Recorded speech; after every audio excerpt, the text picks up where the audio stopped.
2026-27 academic year కి admissions ని ఆహ్వానిస్తుంది పల్లవి engineering college. నాక్ ఏ గ్రేడ్ గుర్తింపు, అత్యాధునిక మౌలిక సదుపాయాలు, 91% పైగా ప్లేస్మెంట్ సక్సెస్ రేట్ తో టాప్ ఎంఎన్సీ కంపెనీలో ఉద్యోగ అవకాశం. అడ్మిషన్ల కోసం 9247528134 9247528135 నంబర్స్ ని ఈ రోజే సంప్రదించండి.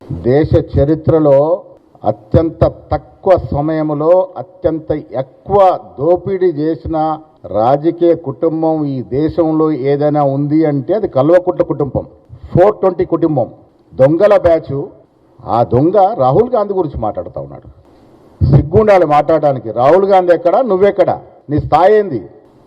పాస్పోర్ట్ కుంభకోణం మొదలుకొని భూముల కుంభకోణం వరకు వివిధ రకాలుగా యథేచ్ఛగా దోచుకున్న నువ్వు ఈ దేశం కోసం తాత ముత్తాతల నుండి ఆస్తులతో పాటు పదవులను కూడా త్యాగం చేసినటువంటి రాహుల్ గాంధీ గారి గురించి మాట్లాడే సాహసం, ధైర్యం ఎక్కడిది కేటీఆర్? నీకు నీ స్థాయి ఎంత, నీ బతుకెంత? ఏంటి నీ బతుకు? అమెరికాలో పెట్రోల్ బంకులో పెట్రోల్ పోసిన నువ్వు, ఉద్యమం ఎగిసి పడుతున్నప్పుడు అమెరికాలో సరదాగా గడిపిన నువ్వు, ఉద్యమం ఒక రూపంకి వచ్చిన తర్వాత చీమలు పెట్టిన పాములో పుట్టలో దూరినట్టు సిరిసిల్లో దూరి ఆనాటి వరకు ఉద్యమంలో కేకే మహేందర్ రెడ్డి పొట్టగొట్టి డబ్బుల మదంతో ఎమ్మెల్యే అయి నువ్వు ఇవాళ రాహుల్ గాంధీ గారి గురించి, రేవంత్ రెడ్డి గారి గురించి మాట్లాడతావు. జ్ఞానం ఉండాలి మాట్లాడే ముందు. మన స్థాయి ఏంది, మన చరిత్ర ఏంది, మన గతం ఏంది ఒక్కసారి స్మరణం చేసుకొని మాట్లాడాలి. మోతీలాల్ నెహ్రూ గారు 1000 కోట్ల ఆస్తులు దేశం కోసం ఆనాడు స్వాతంత్రంలో ఉద్యమంలో పెట్టినాడు. జవహర్లాల్ నెహ్రూ ఏకంగా 9 ఏళ్లకు పైగా జైల్లో జీవితం గడిపి స్వాతంత్రం కోసం పోరాటం చేసినట్టు మహానాయకుడు. సర్పంచ్ పదవి కోసం పాకలాడి ఈ రోజుల్లో ప్రధానమంత్రి పదవిని త్యాగం చేసినట్టు ఘనమైన చరిత్ర గాంధీ కుటుంబాన్ని. 2004లో సోనియా గాంధీ గారు, 2009లో రాహుల్ గాంధీ గారు ప్రధానమంత్రి పదవిని తృణప్రాయంగా త్యాగం చేసినట్టు కుటుంబం వారిది. నువ్వు కోన్ కిస్కా బచ్చాగాడివి. నువ్వు రాహుల్ గాంధీ గారి గురించి మాట్లాడుతా ఉన్నావు. దేశ ప్రజలకి, రాష్ట్ర ప్రజలకి 420 బ్యాచ్ ఎవరో, 420 కుటుంబం ఎవరో అందరికీ తెలుసు.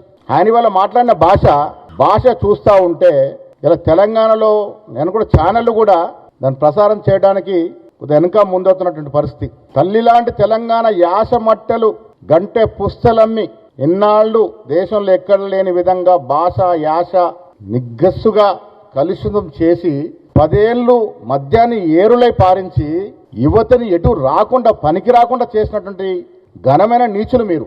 డబ్బే పరమావధంగా, డబ్బే లక్ష్యంగా 10 ఏళ్ళు పాలన చేసిన మీ కుటుంబం. ఉద్యమంలో పాల్గొన్నది ఎవరు? ఉద్యమంలో ప్రాణాలు అర్పించింది ఎవరు? ఆ కుటుంబంలో ఒక్కడికైనా ఉద్యమం ఇచ్చిర్రా?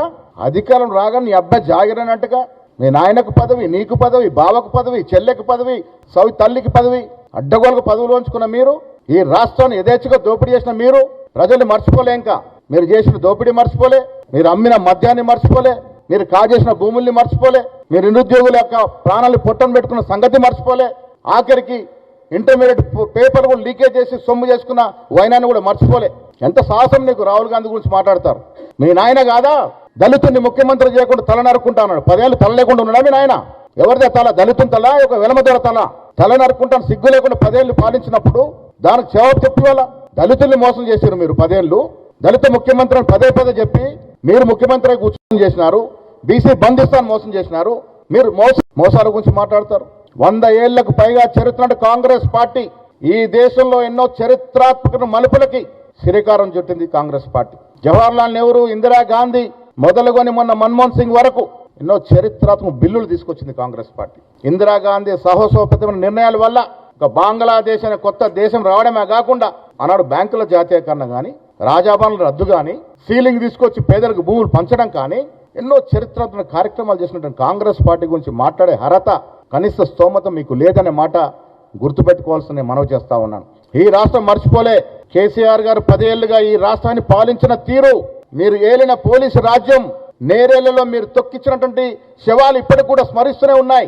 మీ కుటుంబ సభ్యుల ఇసుక దందా కొరకు నేరేళ్లలో దళిత యువకుల్ని చంపిన తీరు మర్చిపోలే.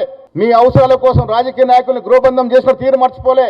ప్రజలకు అన్ని గుర్తుండే 2023 ఎన్నికల్లో మీకు ఇంటికి పంపించినారు. పార్లమెంట్ ఎన్నిక 0 సీట్లు ఇచ్చినా ఇంకా సిగ్గు లేకుండా రాజకీయాల గురించి మాట్లాడుతూ ఉన్నారు. ఏం నైతిక హక్కు ఉంది?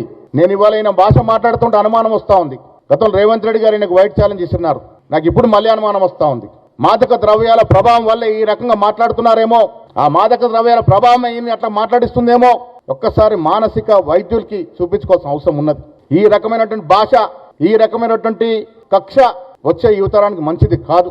రాష్ట్ర ప్రభుత్వమే ఖర్చులు భరించి వారికి మానసిక వైద్యం చేపించాలనుకుంటా ఉన్నాం. ఈ రకంగా ఇంత దిగజాడు మాట్లాడుతూ ఉన్నారంటే ఒక సామాన్యుడు మాట్లాడిన మాటలు అనిపించట్లే, నాకు అనుమానాలు వస్తూ ఉన్నాయి. ఇవాళ కాంగ్రెస్ పార్టీ గురించి మాట్లాడే ముందు మీ పార్టీ ఎప్పుడు పుట్టింది, అసలు తెలంగాణ ఎట్లా వచ్చింది, తెలంగాణ వచ్చిన రోజున మీ సంఖ్య పార్లమెంట్లో మీ పార్లమెంట్ సభ్యుల సంఖ్య 2, ఆ రెండిటితో తెలంగాణ వచ్చిందా? ఎన్ని రకాల ప్రయత్నాలు కాంగ్రెస్ పార్టీ ఆనాడు యూపీఏ ప్రభుత్వం చేస్తే తెలంగాణ వచ్చింది. వచ్చిన తెలంగాణ మీరు కబలించేసుకొని ఏదో రాష్ట్రాన్ని ఉద్ధరిస్తారంటే ఇలా 8 లక్షల కోట్లు ఎవడబ్బ సొమ్మని తీసుకొచ్చారు, ఎవరు నెత్తిరపోయా పెట్టిపోయారు. వల్ల ఇవాళ ఈ రాష్ట్రంలో రేవంత్ రెడ్డి గారు, బట్టి విక్రమార్క గారు, కాంగ్రెస్ ప్రభుత్వం మీరు చేసిన అప్పుల్ని మోస్తా ఉంది. మీరు చేసిన 8 లక్షల కోట్ల అప్పుకు వడ్డీ కడతా ఉంది, ఇన్స్టాల్మెంట్ కడతా ఉంది. ఇవన్నీ మర్చిపోయినారా?